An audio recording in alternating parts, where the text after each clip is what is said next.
Good evening, everybody, and welcome to Dia's Readings in Contemporary Poetry series. I'm Megan Whitco, and I'm an assistant curator here at Dia, and it's my great pleasure to welcome you to tonight's reading, which is our second in as many weeks. I'm very pleased also to welcome our two poets for this evening, Susan Wheeler and Paul Muldoon. Thank you so much for joining us tonight. So Readings in Contemporary Poetry is a part of the Sackler Institute at Dia Art Foundation, and we want to particularly thank Levy Gorvey Gallery, who provides major support for the series, as well as public funds from the New York City Department of Cultural Affairs and our media sponsor, the Brooklyn Rail. And we also want to thank Brooklyn Brewery for the complimentary beverages and all of Dia's staff, particularly Andrea Vila and Max Tanone. So just a quick announcement for this evening. We will not be taking an intermission, but we'll take a brief pause between poets to kind of reset for our second reader. And following both readings, we have books by both of our poets for sale up front, as well as some of Dia's publications are for sale. So you're welcome to stay and chat and grab another beer then and hang out if you would like. So I would now like to introduce Vincent Katz, who has curated Readings in Contemporary Poetry at Dia since 2010, and he's going to be introducing our first reader for this evening. Thank you.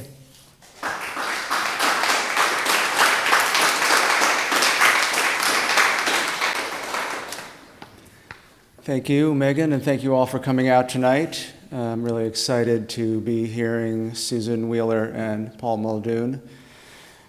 Just a note on upcoming readings. On November 13th, we'll be hearing Sarah Arvio and Michael Gottlieb. And on December 4th, the readers will be Deborah Garrison and Gary Lenhart. So put those in your calendar. Susan Wheeler is the author of the poetry collections Bag of Diamonds, Smokes, Source Codes, Ledger, Assorted Poems, published by Farrar Straus Giroux, 2009, and Meme, University of Iowa, 2012. She's also the author of a novel, Record Palace, published in 2005. Her work has appeared in 10 editions of Best American Poetry, as well as in the journals New American Writing and in The New Yorker, Paris Review, and Talisman, among others. She teaches at Princeton University. Frantic is a word that comes up on two facing pages in two poems in Susan Wheeler's first book, Bag of Diamonds. It's a word that might suit the restless jumps her poetry makes in subject, tone, register, time frame, but not really. Her mastery of rhythm and sound creates something much denser and full of flow. Oceanic, one wants to call it. Her poems are not usually about anything, so there's that. But again, that belies the intense there-ness of her poetic. Wheeler's consciousness is many places, often simultaneously. She is both delightfully superficial and shockingly deep. She's not classical, but she gets along with the classics, and one bets they would relish the opportunity to spend time with her poems. She's fast. I recommend just go along for the ride. She'll get you there for sure. She may use prose for poetry. She may use shorter lines. She can use sing-song rhyme. There are sonnets and stanza forms. She very much likes to push at the strictures to see what comes of it. Her poem, Oldest Psalter from Smokes, is a take on the sonnet form. It ends, I could not say that it was mine before switching off the boxed light switch, the postal clerk who had them stung. I could not find the phlox, the star, to restorate the taken over, the sad-sacked hero of the lot of them. Her later books of poetry have large-scale structures that replicate her line-by-line and word-by-word playfulness. Source Codes gives sources to the poems in the table of contents, e.g., John Kelly as Joni Mitchell, Westbeth Theater, 1996. You wouldn't know it, but you might sense a connection in the lines, He was a free woman noodling. He was untethered and alive. There is found language as well as the transmuted sources, but all is changed, partially by juxtaposition, partially by the energetic mellifluousness of her ear. Then, without losing her sense of humor, impossible, she gets simultaneously serious in the verbal elegiacs of the Maud poems, in memory of and built from the phraseology of her mother. Wheeler interleaves herself and her mother to weave a tapestry of generations, women speaking. Susan, where is there room for all I have to say in the deepening dark of fall's afternoon? Baubles, prizes in the cereal box. Then Maud. He was a trooper, but out in his neck of the woods, that was what they did. The others walked around in their skivvies all day. The Maud poems may be Wheeler's greatest achievement so far, the summoning of language to the heart's demand. But take note of the so far. So far she has taken us, so much farther she will. Please welcome the intriguingly delightful Susan Wheeler.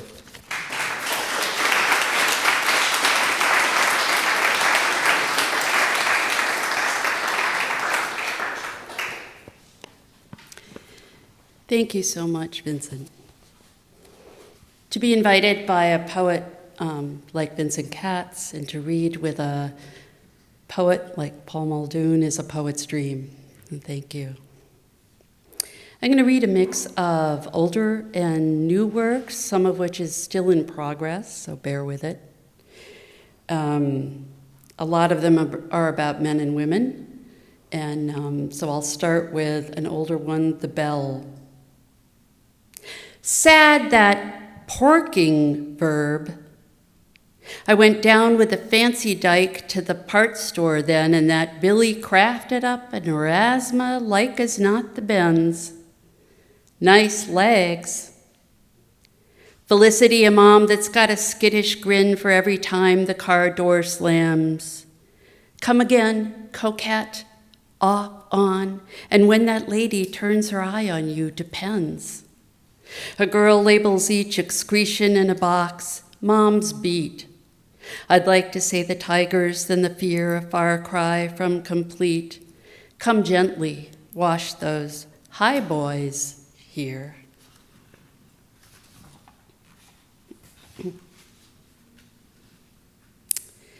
Old story. The boys wanted her to stay with them.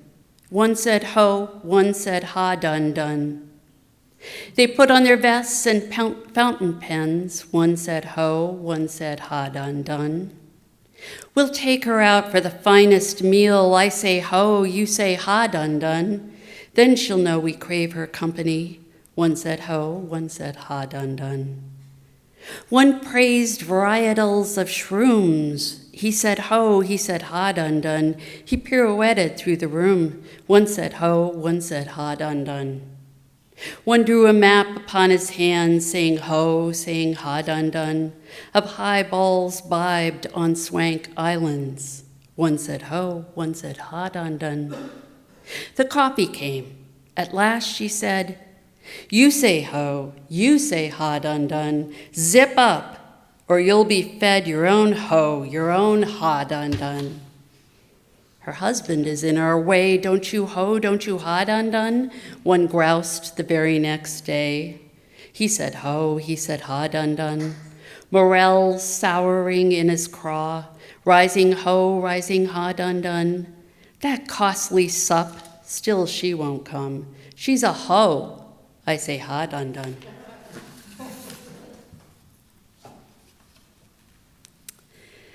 Nickel and dimed. This is how to sustain it. Lose some money, the house. Lose, say it, the art. Lose an ocean of time. Lose the faith of a friend, of a foe, of yourself.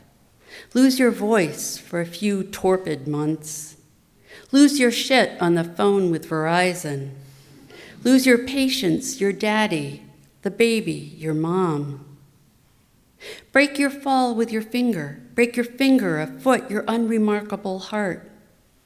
Break your back to be on time, then break out of jail.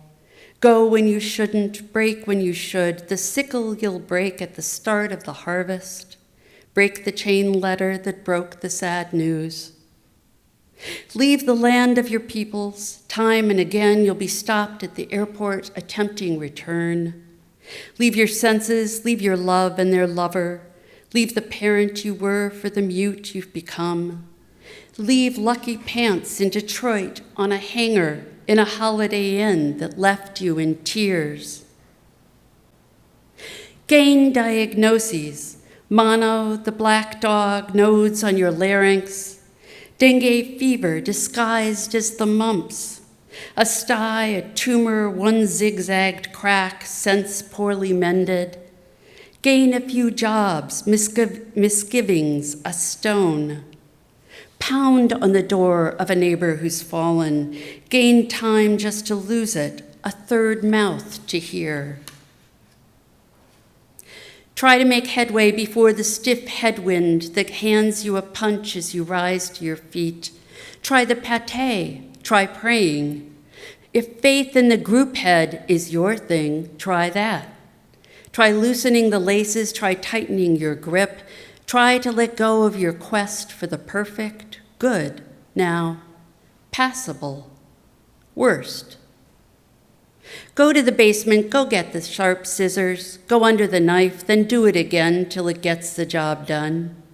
Go to Tangiers, go get him in Accra, go to the head of the class and then freeze. With any luck, you'll sustain this a decade. Go to the window as the towers come down. Begin the retraining beginning with bikes.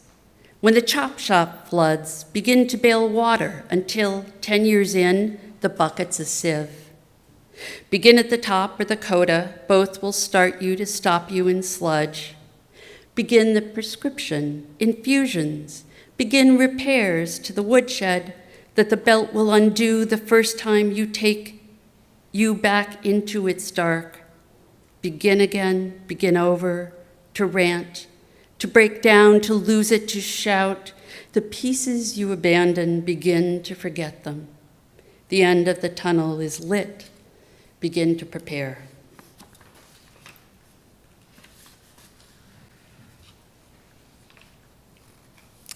And a few short poems, really short.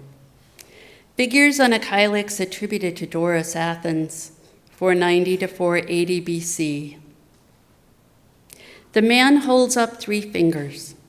The woman holds up 4 fingers. She bears a breast. Bohemian Grove. Put your pecker away, please. And 2 limericks. I picked up a gal in a bar. She said she'd ignore my cigar. But when I was done relieving my gun, she said I was not up to par. He stumbled outside to his car. He couldn't have gotten too far. For when I replied, your trigger's what died, he lit his exploding cigar. And this is a long list that comes midway in the book meme in the last section called The Split. And it's numbered, but I won't read the numbers because then you'll just count. She was starting to look like her mother. She was clingier than pantyhose. He stayed out all night. She liked to cuff me when she got plowed. He was vapid. She was a fool. She ridiculed me in front of the dogs. He stuck a hairpin in my ear. He had an affair with my older sister. He spent our money on booze and bennies. She wouldn't clean, and it stank like bad beef. I tried to hang myself, but it didn't work. He didn't like my sweet potato pie and said his mother made it better. She wouldn't learn trigonometry for me. I took it all out on the little ones. She couldn't get pregnant. He was shooting blanks. He made for a pitiful sight in a bathing suit. I wanted out, then I didn't, then I did. I just couldn't live without Sally. He wanted to start a family and to start it now with me. She split when the money ran out. I gave her 3 more chances and then I left. She hated the Dave Clark 5. I was indentured. I didn't know I could choose not to. He went out for gum, etc. By April, she had passed on. He saw only his idea of me. We couldn't agree on an invitation font. He was bad news, and it's always like, bad news, here I come.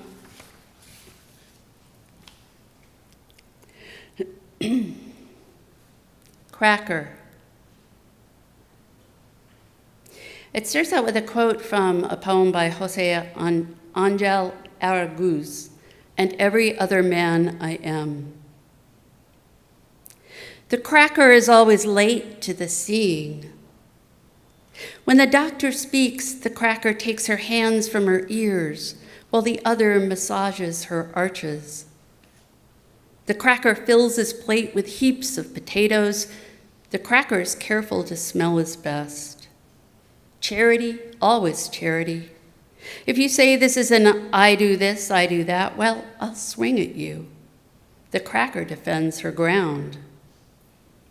The cracker may have a helium voice, but when we last heard us, we were growling. Underneath the trees, we stopped for a light refreshment. A heron, like a hand trailing its fingers in the water, dangled its legs as it surveyed the river. The cracker missed it like we missed most things. The boy in the small bark, for instance, shivering, or the woman, scarfless, sunk to the floor in the fray and covering her hair with her hands, while Jorge or Juan or Javier looks on.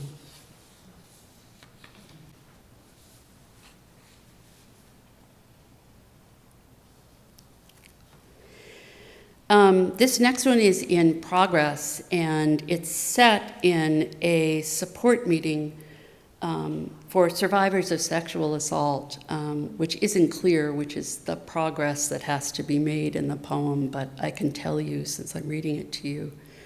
And it's called The Hearing. Most of us were there for sex. One's mom chained her to the radiator. One's raised a chair and tried to break her. But most of us were there for sex. Most of us were there for sex. A man or two, too. The literature stated there were holes in us all for a violator. The men were there for sex. Most of us there for sex on those metal chairs had to feel safe or we'd leave.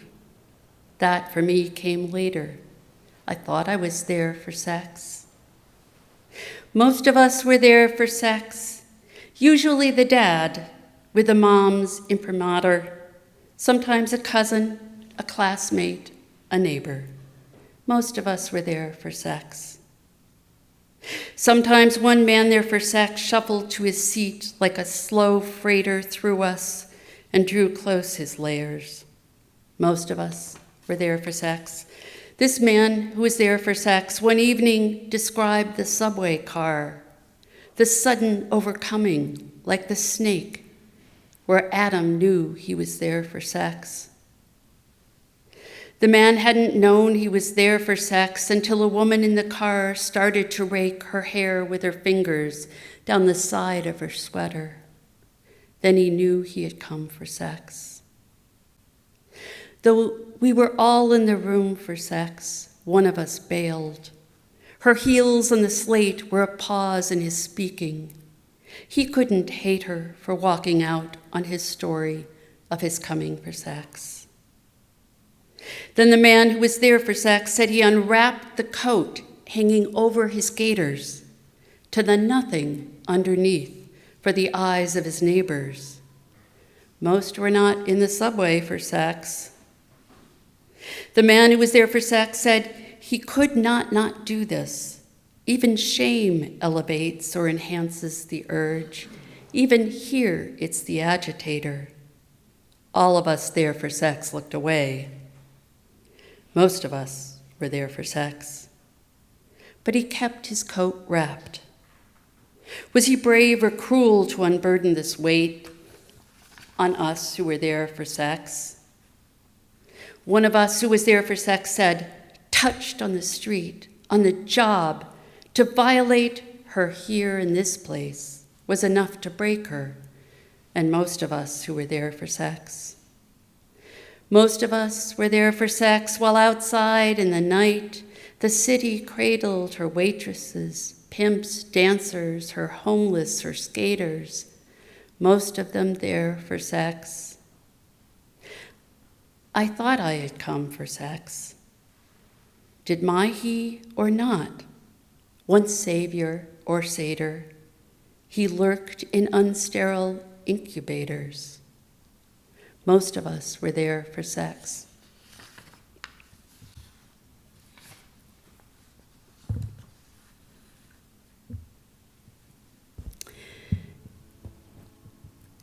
This has a line out of a remix of 50 Cents Into Club that may be a Mondegreen, because I haven't been able to find the remix that I heard it in anywhere, but if anyone here knows which one it is, if you would let me know, I'd appreciate it. Clever by half. Deutschland wasn't a bad place to start, with Werther mooning through the Strassenfest. Knucklehead, Uncle Meldrum would have called him from up on the ladder, tacking Tyvek in place. Idiot is the term preferred these days. Though both monikers work for Leslie Nielsen, whose myopia felled only aliens or planes, adequate they're not for an ace's namesake. I tell you, I used to listen to Fitty Fitty. Now I'm down with Mississippi, or not. What this talk makes or meets is just our bets we will come down on Meldrum's side of things. He ran Topeka's Diffenderfer funeral home, so knew what of he spoke, maybe.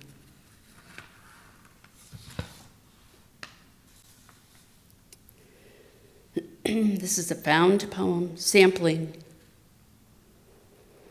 This is a 6-year-old's joke. The father calls his daughter Daffodil. Why Daffodil? His guest asks.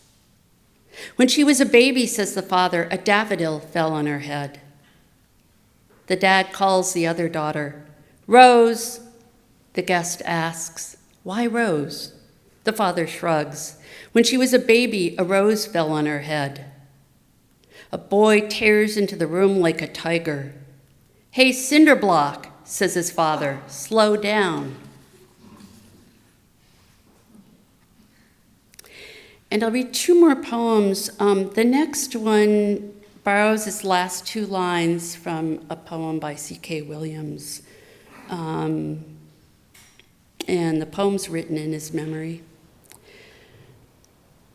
A poem called The Lie, after a poem by C.K. Williams, from which it takes its last 2 lines. You were in the field, your socks slipping into your shoes under the heat lamp of the sun, the woods winking the cool of the trees stuck to your destination as you tick off transgressions.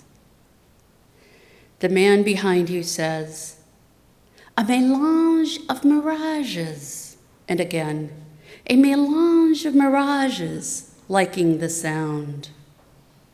A turkey buzzard surveys the tree line, nettles and stingweed, scraping seeds.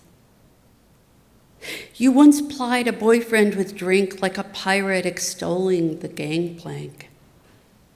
You used Mexican as a noun, Shame even now ignites the chickweed at your knee. It must be 1 o'clock. Heat flares from the heat lamp. Are there field mice, he says, under our feet?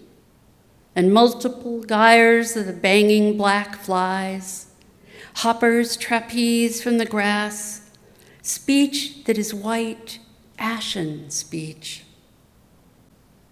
Like that afternoon, cameo summer in October. I must have been a senior in high school, soon looking to leave. A heel over heels for Tom, who worked in a quarry. Now I remember arms, beard, kindness, an econoline. But that afternoon, knowing soon Mom would be home from picking up Dan, Tom and I swung out the screen door into swamp woods at the end of the street. When you think of white, do you think of Rembrandt in darkness, pockmarked, a sieve or a monkfish? Ahead now, ahead then, ash, scrub pine, shade, and Penny, then 12, then my brother's sole friend, then the body I knew best outside of my own, whose fur was still full with her striated mane, her funnel nose, whose name I'd bestowed when she was a pup. Penny came too. Obliviousness from oblivici, to forget. One thing led to the next. On a dry knoll, Tom took off his shirt and I unzipped. Less, a lamp. The hazed beam slipped horizontal. You ticking away, your hand in a tassel, other batting the hoppers, in full sun, won't imagine. I understand. Dusk in October, even in heat, has denouement at its center. You're hearing the man who was singing behind you. Before we headed back, we called and called. She must have gone home and turned without yarn, without clue, retraced our steps. At the driveway, Tom left. I went in. Now at the wood's edge, the cool cools you.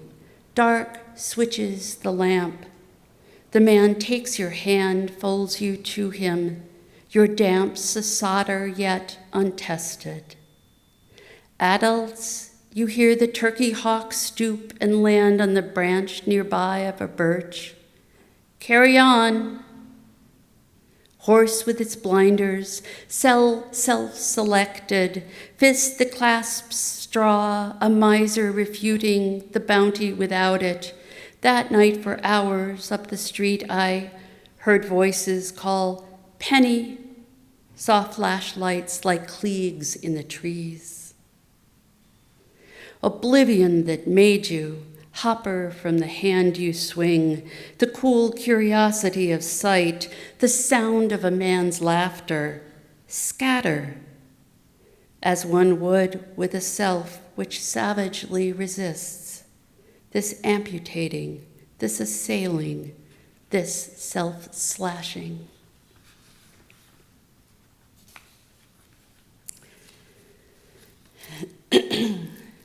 He or she that's got the limb that holds me out on it.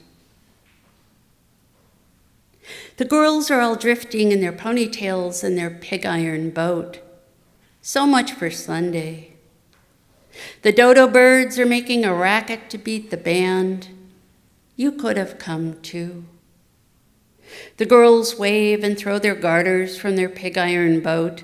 Why is this charming? Where they were nailed on their knees, the garters all rip. You were expected. The youngest sees a fury in a centra in a cloud. This is her intimation, and she balks. The boat begins rocking from the scourge of the sunset. The youngest starts the song. Thank you.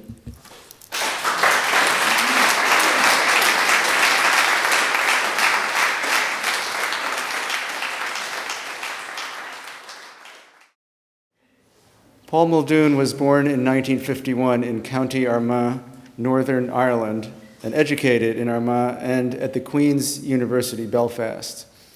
Muldoon's collections of poetry include New Weather, Mules, Why Brownlee Left, Quoof, Meeting the British, Madoc, A Mystery, The Annals of Chile, Hay, Moy, Sand and Gravel, Horse Latitudes, Maggot, 1,000 Things Worth Knowing, Poems 1968 to 2014, and Lamentations, published in 2017, a book of translations and reimaginings.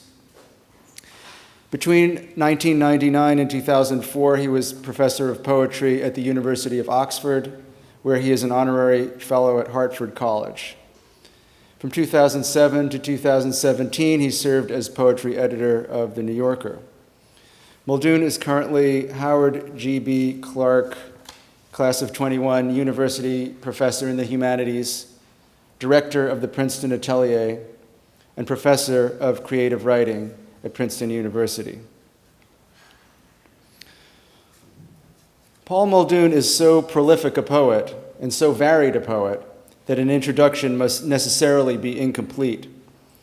I'd like to start with the smallest increment I could locate, the haiku-like stanzas of his news headlines from the Homer Noble farm, from his book Moy, Sand and Gravel, the Moy being a large village in County Tyrone, Northern Ireland, near where Muldoon grew up. Here are the first two stanzas. 1. That case-hardened cop, a bull moose in a bog hole brought him to a stop. 2. From his grassy knoll, he has you in his crosshairs, the accomplice mole. I am mesmerized, drawn in by the accessibility of Muldoon's language and the complexity of his thought, such that when he takes on larger subjects, I am thoroughly engaged as well. But staying with the simplicity for a moment, a kind of dailiness in which aficionados of New York school poetry can certainly find a kindred spirit, his poem A Trifle from the collection Quoof is in a free-ranging sonnet form. For a rhyme scheme, it substitutes a play on words, trifle being a dessert, the situation definitely not unimportant, not trifling, but still every day. Here's the beginning of the poem. I had been meaning to work through lunch the day before yesterday. Our office block is the tallest in Belfast. When the tannoy sounds another bomb alert, we take 4 or 5 minutes to run down the 30-odd flights of steps to street level. Of course, he's been living among us for years now, so American subjects have infiltrated his poems as much as memories of Irish ones have. In 1,000 Things Worth Knowing, we find, for example, a Civil War suite, a poem about Lewis and Clark's intestinal problems, a poem about Cuba that catalogs the 1950s cars and begins, I'm hanging with my daughter in downtown Havana, a poem on the site of Buddy Holly's plane crash, and a poem that includes Rocket's red glare in Down by Law. Well, it doesn't get more New York than that, in fact. On that note, we have arrived at the present, the moment at which it is my pleasure to put you in the hands of the expansive, brilliant Paul Muldoon.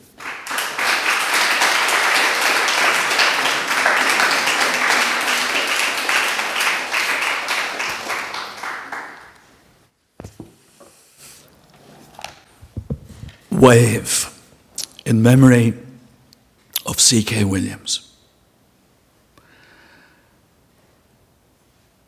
I happened to be putzing around in the Gellert Spa in Budapest while you did your very best to hold on to the world brim.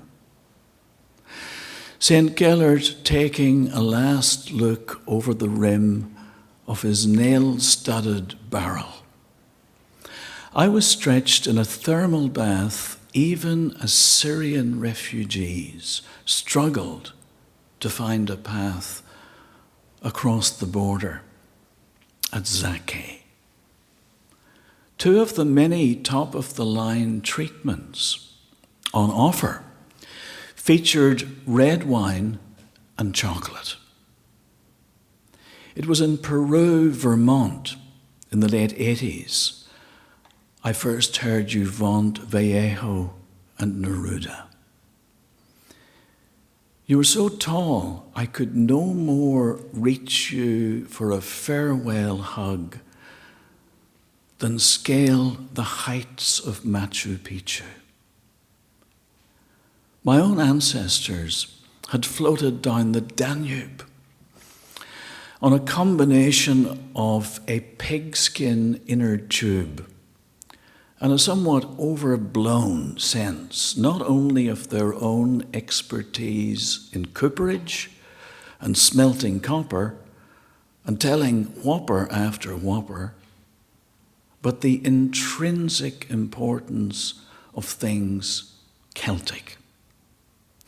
In the National Museum of Hungary, I gaped at rings with intricate spirals, much as I'd once admired the wedding band Katrine made for you. I lay now in my hired canary swimming togs in an outdoor pool, a pool renowned for being the first to feature a wave machine. The burial mound of the Doheny Street Synagogue dates from 1945. From time to time, a big-breasted woman has been known to dive into the headwaters of the Danube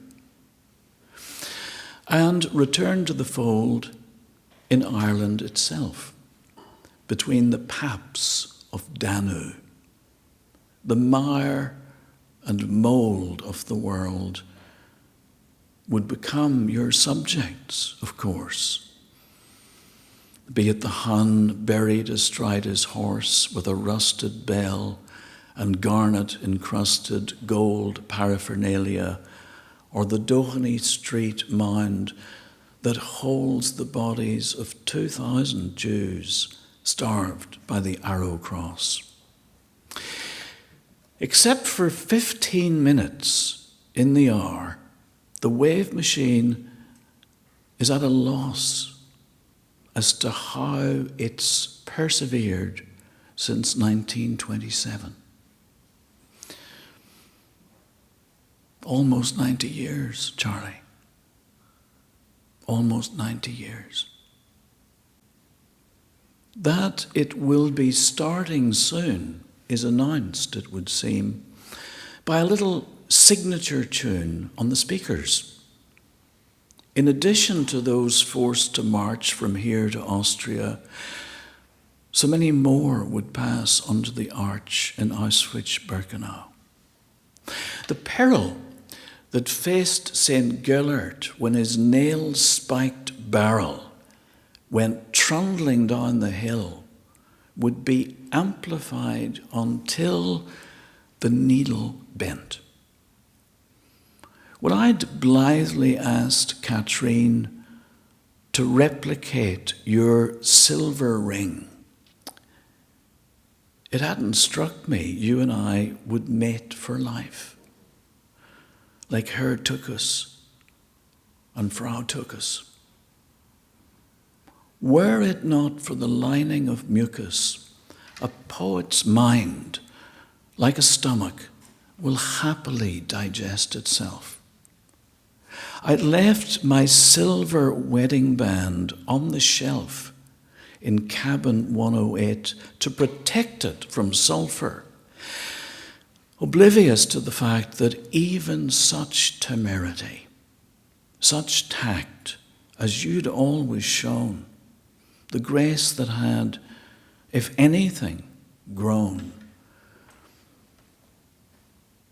wouldn't help you at the world brim, wouldn't stave off that grimmest of grim rollouts, wouldn't save you from the force of that much anticipated, unexpected wave.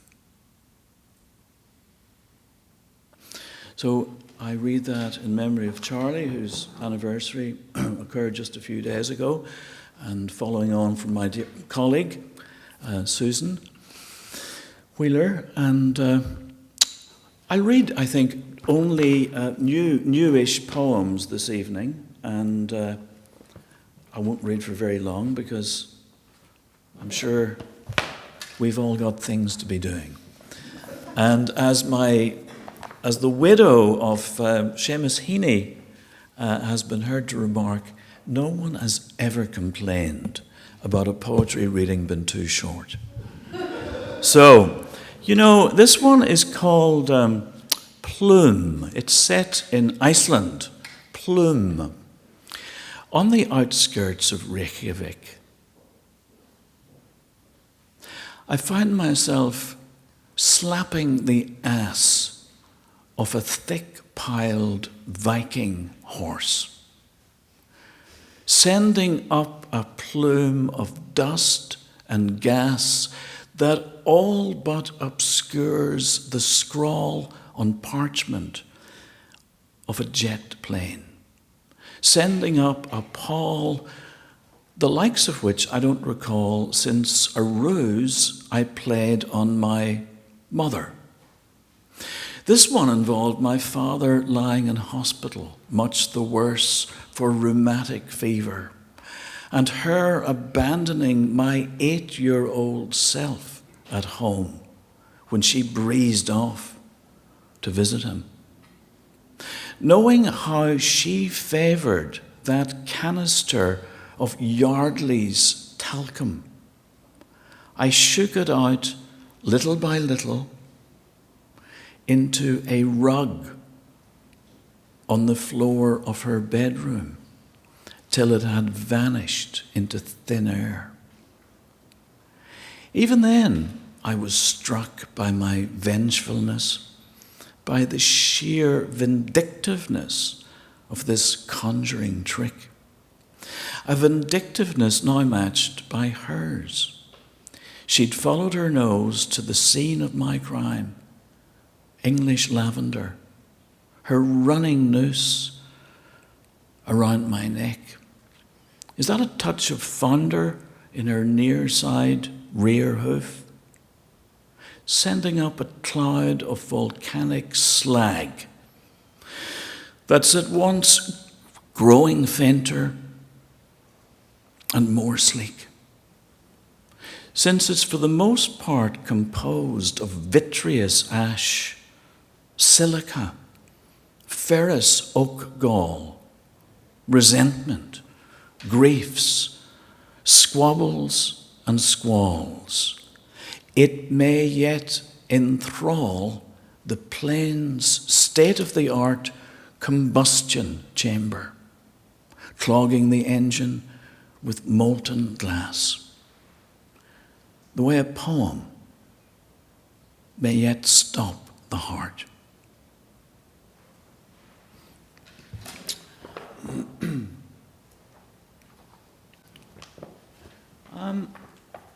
This next one, actually, let me read a poem having to do with a work of art, since we are a DIA, a work of visual art. And it's called Pablo Picasso, Bottle of Bass and Glass, 1914.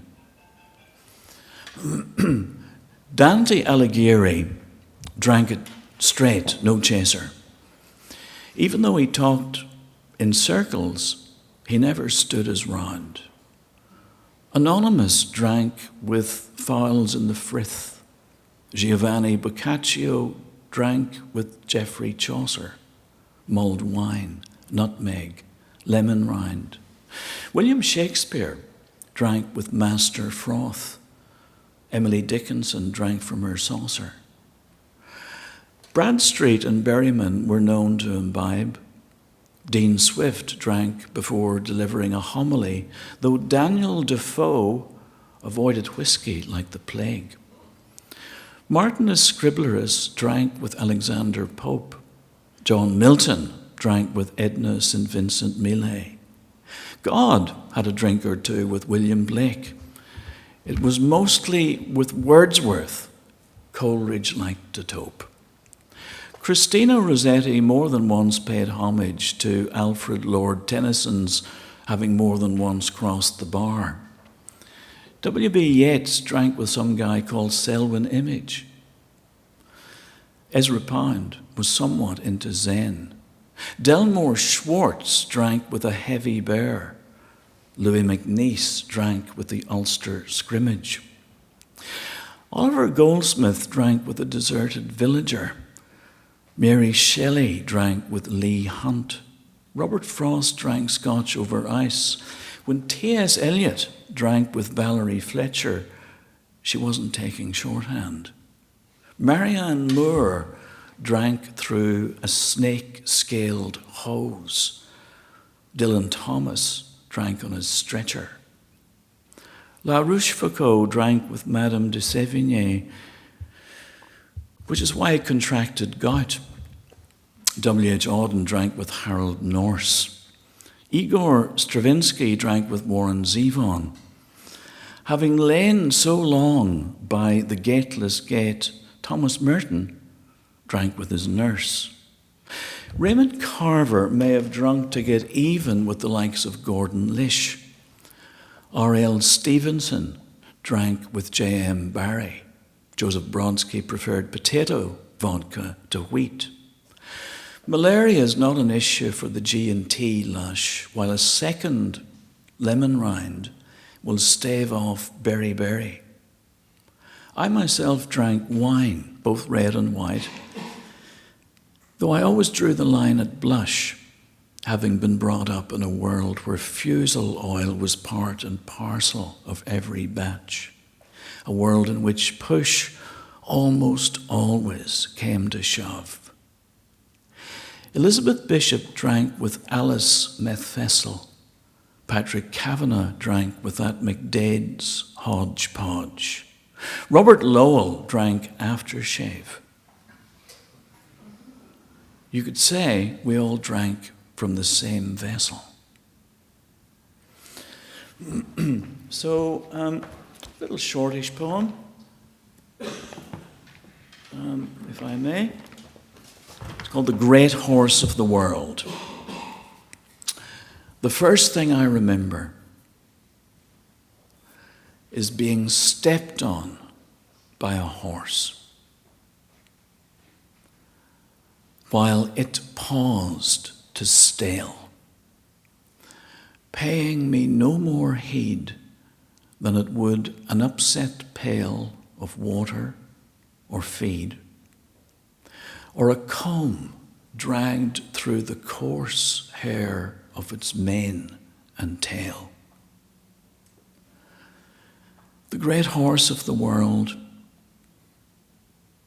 stamps and champs at the bit and lays back one ear as I approach from the rear to hitch it to the world coach, mindful of keeping at least one hand on it, so it knows I'm still here.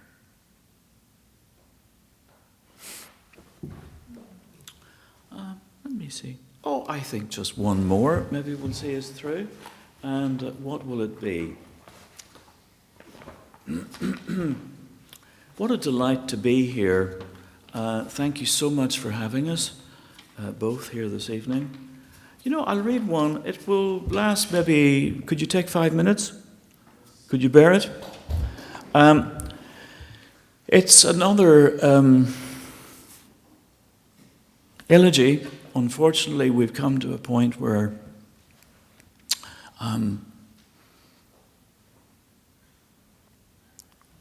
so many people are leaving us. And this is a poem in memory of Leonard Cohen. It's called Superior Aloes Wood, which was the brand of, or the kind of incense that he favored. Superior Aloes Wood. I light a stick of superior aloes wood from the box you gave me on South Tremaine when last I visited. You'd conducted us through your new CD, Professor Bob and myself tapping out a rhythm on our cans of soda, while Nicodemus and Joseph of Arimathea stayed back in the mix. Even as the aloes wood's musk sweet drifts through my kitchen, I determine how determinedly you refused to blend a sorrow bass with a top note of solace. Hard to make light of Bashar al-Assad turning his bombardiers on his own citizenry, grâce à Putin, while our vain, vindictive Pompadour is pushing every button on the console. During their break at the processing plant, the Mexicans are celebrating All Souls with chilaquiles, there being no circumstance so bland a little extra salsa won't kick it up.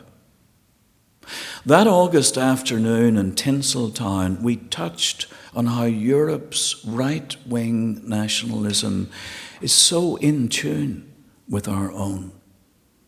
The one note produced by the jaw harps was more than enough for the Jews of Poland. Most of them conveyed from Silesia to Auschwitz-Birkenau only after ponying up for their own tickets. Though we'd hoped to meet at the Blue Plate Oysterette, you'd been confined to barracks on account of the side effects, I surmised, of steroids. Not periwinkles, Nicodemus, periwigs. And though they went for $5 a pop, I used to favour a half dozen bellons from the Damariscotta over a dozen Wellfleets. Hard not to think of Pip, the cabin boy of the Pequod, forced to eat all that treff. Hard not to think of him learning to flense blubber from a whale like a turf cutter, cutting turf on his small holding. There was a little flourish on the violins when you so graciously offered myself and Professor Bob some cheddar or aged Gouda. And I happened to ask if you were a fan of Époisse, the king of cheeses, according to Bria Savarin. I must have been in manic mode when I'd have Murray's FedEx you around only hours after getting back to New York. A Cistercian monk has been known to obsessively rinse the rind in the pomace brandy that gives it such extra pizzazz.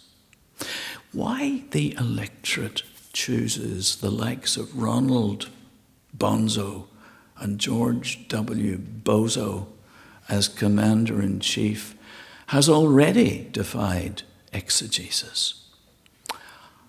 Hard not to think of Starbuck opening the waterproof match keg and contriving to light a lamp of hope while Tashtego, Dagu, and Queequeg despair of the vengeful Ahab.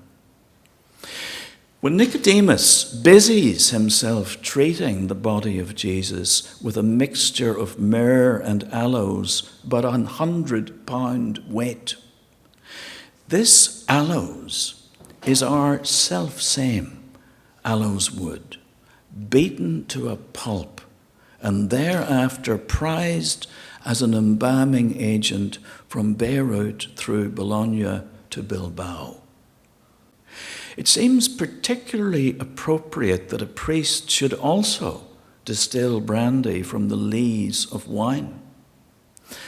Not one iota of aloes wood shall derive from the Aquilara tree till it's threatened by a mold.